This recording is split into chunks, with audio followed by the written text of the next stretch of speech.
Hello everyone, welcome back on our channel Science with me Ujwala.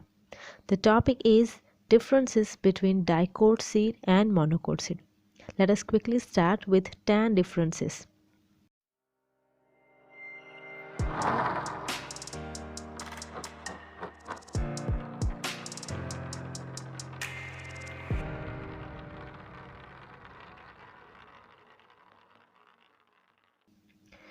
If we talk about the first one, that is the major difference. As observed in the figure, you can see the name that is dicotyledon or dicot seed. What's this di? Which means two. That is why, because of its structural component that apart in a two group, that is why it is called dicot seed. If we talk about the monocot, as per its name, mono which means one. So here the seed is divided, or you can see it is not divided into two. So it is a whole one seed only. For example, rice, maize, etc. Another difference, that is number 2. As you can see over here, in dicot seed, the outer layer is coated with a single seed coat. So here only a single layer is present. But on the other hand, if you observe the double layer seed coat structure in the monocot, so it is divided into two simple and very thin layers known as testa and tegmen. But here in case of dicot, it is only single layer. Another difference, that is number 3, includes the main growing structure. Here in the dicot seed, you can observe the embryo is at the central portion. It arises from here in the center area, then it emerges out in form of leaf and at the down as a root. In case of monocot, the embryo is situated at the bottom and at one corner, and from here the seedling will be arise upward and the root at the down portion.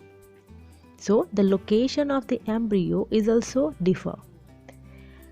Now about the fourth one, as you can see, the dicot seed, it is a whole simple and common seed where the whole portion is called embryo.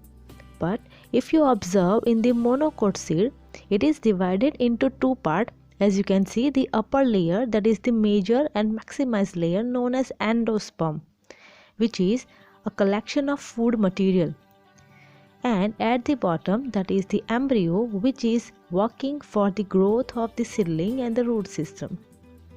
So the structural differ is also there. Now if we talk about number 5, that is the structure known as hull. It is a fusion of seed coat and pericarp. So both the layers will fuse together and make a common structural layer known as hull or hull. But the same thing is totally absent in case of dicot seed. Moving to next, number 6, where the layer known as alveolar layer or aileron layer is present in case of monocot seed. It is a simple square structure cells at around the embryonic as well as the whole endospermic area, present only in monocot, but it is totally absent in the dicot seed. So aileron layer is present in monocot but totally absent in dicot seed. Moving to the next difference, that is number 7. As you can observe over here, there is a protective sheath which is present in case of monocot. And where it is? Actually, when the root system arising from the down portion to the bottom area and the shoot system, that is the leaf and seedling arising at the upper area for the top side, they need to rupture the whole seed and they need to come out. So for this harsh timing, there should be a protective sheath or covering. So it is present in case of monocot at the upper and down area. For root protection it is coleorrhiza, and for shoot protection it is coleoptile. But if you can observe here in the dicot seed, it is totally absent because dicot seed is already parted into two. So there is a simple thin layer is there. So the system can easily grow out. So no need to rupture anything. So there is no need of any protective sheath.